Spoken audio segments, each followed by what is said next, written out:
Hi there, my name's Kristin Sgro. I'm from Neighborhood Church, and Sharlia Maurer and I just want to welcome you. Sharlia is our Administrative Director and Kids Ministry Director. So hello Neighborhood Church, and hello all of our viewers. So if you've been following along lately, we have ended the Emotionally Healthy Relationship book. Last week, Zach and I spoke on developing a rule of life. And this week, we are going to hear from Sharlia Maurer on what her biggest takeaways are, and maybe she'll share a little bit about how she's implementing them. And so, to get started, Sharlia, what are your biggest takeaways from this book, and how have you been implementing? So first of all, I feel like this book has been great. Yes, awesome. It has really carried me through a lot in the last few months in a different way than I probably would have handled a lot of my relationships. And so I'm grateful for that. I feel like God has been teaching me a lot about what it truly means to love Him, love others, and love yourself. And how sometimes we kind of mix those around in order, yes. Right? And so one of the biggest things that there's two chapters in the beginning of the book: Stop Mind Reading and Clarifying Expectations, and the Incarnational Listening. Those two really kind of set the stage, I felt like, in using this book on a daily basis and in my relationships. But it taught me to learn to have a better understanding, and I learned more about what His love was for me. And so, taking biblical stories and scenarios and learning about how Jesus lived relationally but still in relation with Him was really interesting, and I think it put me in different mindsets that I didn't ever enter into. That's good. And then it allowed me to open up into my relationships horizontally. So, understanding His love for us, or for me specifically, and out of that, my love for others. And then also understanding, in order to love others well and relate to them well, there is an element of loving and honoring myself well. Yes. And by that, I mean the ladder of integrity. So that is another chapter within the book. It's a hard chapter. It is a hard chapter. But I think in practicing these steps that it talks about, you have a hard situation with someone that you have to work out, and you go through this ladder of integrity. And so you're evaluating your heart, you're evaluating circumstances, truth and fact, and what stories we play in our head. Lots of stories. Right? Lots and lots of stories. And this one, I was able to use it in a scenario that I had with a friend, and it really settled my heart, and it allowed me to be prepared to have a conversation. And the Clarifying Expectations chapter allowed me to level set the conversation, and even that one more so we've been using in our own home between my husband and I. Right. And so there has just been so many great takeaways of this book, but especially with the ladder of integrity, I think it softened my heart. And anytime that God can soften our heart towards others is great. And also understanding what it meant for me, to allow me to accept His mercy and grace, and what that looked like on a daily basis. Right. Would you share at all on, maybe without the ladder of integrity, what do most people, our viewers, Neighborhood Church, without the ladder of integrity, which is all about what's going on in your heart, finding out what you value, doing a lot of heart work before you actually even go and talk to a person, and you might not even have to once you do those steps. Mm-hmm. I mean, it took you a long time, right? The cool thing about this book is, yes, it did take me a long time, but the cool thing about this is that when you're retraining your mind regarding circumstances. In that process, I realized God had already been working on me through other various circumstances. So it was really neat to be able to identify the growth I had already had, and also the long road that I had in front of me. But it is hard, and I think in the past there could have been times where I know there was times where I probably would have just placed blame, assume, easy to do. yeah, So easy to do. assume circumstances, hold on to those false stories, and really not take any ownership, but just say you're the one at fault. Point that finger, and there were times where I went through that ladder of integrity, and I realized the issue that I was feeling, the reason that I felt like I needed to talk to that person became not the other person, but my own heart issue. Yes, that's right. And so through that, I was able to see that God He met me, He affirmed me or taught me something that I needed to learn. And I remember you telling me a long time ago, if I needed to address something, if it would hurt or help the gospel. And I remember saying and that was a hard part for me to really process. And maybe if I had that book at that time, it would have been a little bit clearer what that looked like. So it took me longer to get through that period, and ultimately in that specific circumstance, I did not address that person with my issues, because I realized the issues were in my heart. So the ladder of integrity, I think, really helps us level set it kind of level sets our brain and our heart into hopefully an adult conversation if need be. One that's clear and not hurtful, and one that restores and doesn't tear down. I mean, I'm just listening to you talk, and I'm just thinking on how God has a great way of organically drawing stuff out of us, right? It should make us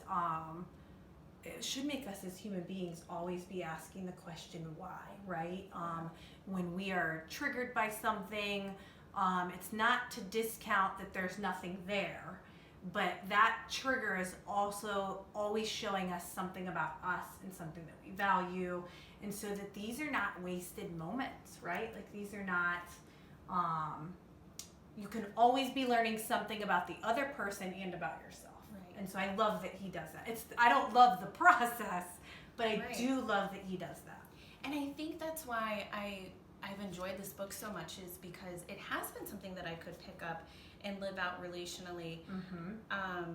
And sometimes I think, going to the Bible and reading stories, it doesn't, and even what Jesus did, sometimes I don't get how that applies to my issue today. And I think it's that's not as quickly, right? I can't us. quickly apply it. And so the fact that it marries what Jesus did and how He lived out, and and what that looks like for us, and how we can also do that. There's a part that it talks about us being apart from the person, and it's that saying, agree to disagree. Differentiation. Right? Something like that. Yes. And so, understanding that, again, agreeing to disagree is great, but really understanding what that feels like and how that can be okay. And I mean that in a way, in the past, if I were to say, well, let's just agree to disagree, I may not have necessarily meant it. False peacemaking.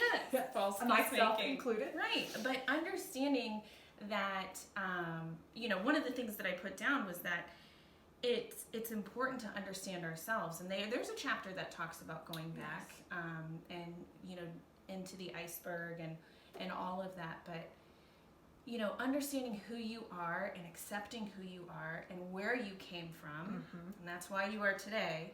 That is part of the process of understanding someone else in that conversation. And ultimately, if the two of you have to agree to disagree, but understanding that it's okay for you to be in your position and it's okay for me to be in my position, and neither feelings are wrong, and that's okay. But having that conversation in a safe way is important, because if it's important enough to have the conversation, then that relationship is important, right? Right. I loved how you said it about that's just beautiful, even how you said it. That everybody, from birth to where they find themselves today, 36, that there are different factors that help them value the things they value. Like, we're real human beings. Like, we are separate from one another. Like, that's actually a really beautiful thing. Yeah. And it can feel so scary in a relationship if you do disagree, but then you're not being yourself. And so it's such a beautiful thing to be yourself. And you talked about emotions a little bit ago, and that is so important, because we are built and we run on our emotions. Right. And sometimes we don't stop to think and question why we have those emotions. And an understanding that I had was, I'm having these emotions because, like you said, we value something. Yes. And when I don't honor who I am, how God made me, and what I value, then I may have been people pleasing, and then I'm disgruntled because I remember us talking about this. I did the people pleasing, and I really wasn't honest. And so just understanding how to navigate those, and that it's okay to be honest. Yes. But it's more important to do it in a loving way. Well, and if you aren't, I know we talked about this the one day off camera. We don't always talk on camera. Off camera, if you don't ever pay attention to your emotions to figure out what it is that you're valuing, you end up becoming more disgruntled about the other person, when in actuality, when you think about it, they have no idea you feel the way that you feel. And so I can become bitter and angry towards someone else, where it's like, well, shoot, I've not said this, or this to you, and now I have this angry spirit, and it's like, that's not their fault. That's me not actually being who God designed me to be, or the values. I'm not saying all of our values are 100%. There are values that definitely need tweaked and renewed in Christ, but it's huge if we don't listen to it. Yeah, and we can so quickly cling to that. Yes. Right? And also forget that God also created that person on the other end. Yes. And us understanding ourselves helps us. At least for me, it opened my heart to understanding the other person, whether or not they'd receive a conversation, how I needed to deliver it, maybe what they even value. That goes back to the incarnational listening, and putting yourself into that shoes and into their shoes. And without judgment, which is so hard to do. The thing you said earlier, the compassion, like to be able to realize where someone maybe has come from. You didn't say the word compassion, but that's what I was thinking in my mind. Like, you've got to allow God to give you compassion for the other person. And I think it's so hard to see. Sometimes we don't want to go back. Yeah. Right? We don't want to go back to go forward. And there's a genogram in here where you talk about your family history and what anger looks like, or all various things. How you process things, happy, sad. And while that's probably not one of the top of my list for things that, my biggest takeaways, that was an integral part, because understanding where I came from allows me to understand why I may jump to communicating something one way. Yes. And learning that God's nudging me how He wonderfully does, patiently and peacefully, towards another direction. And even sharing, once I took that time to do that, even sharing that with my husband, he then saw my communication a little bit differently. Yes. He talks about it in the book. Pete talks about how he grew up in a family where if you were being spoken to, or if you speak, it's always to advise, or it's always like in a defensive role. And so if we're talking off camera, because again, we don't do this all the time, if we're talking off camera and I get defensive, she maybe has never said anything that would lead anyone else to feel that way. But since I've been raised up to either be given an account because, I need to defend myself, or to advise. And there's so many more forms of communication, right? And so knowing how someone's been raised up to communicate is huge. And you don't always know that, especially like Right. even if you have someone that you're getting to know. Yes. And so that's, especially in those new relationships, going through the ladder of integrity, for example, could help you weed out what would be helpful for the relationship. Yes. And really, if you didn't do that, you might end up going with the hurtful. But yeah, so it's so important. It goes deeper and further than I think we even know today. But it is beautiful how he can constantly teach us.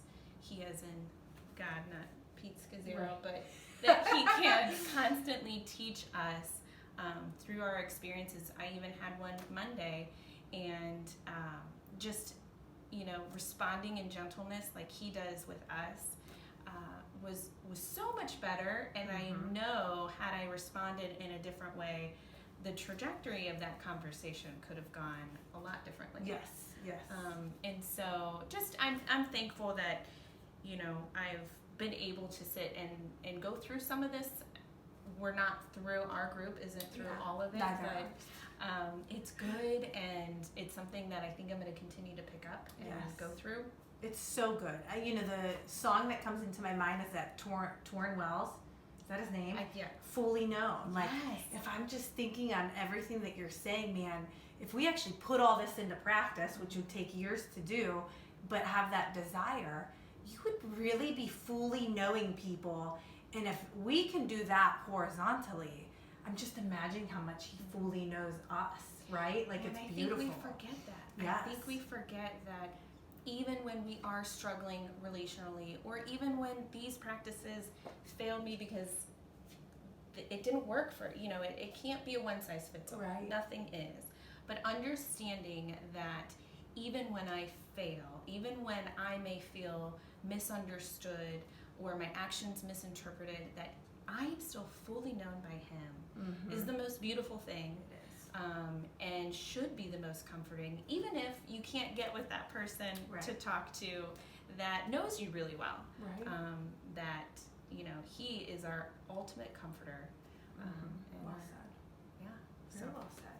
Well, if that's it, I don't think I have anything else. And you have anything else to say? No? Okay.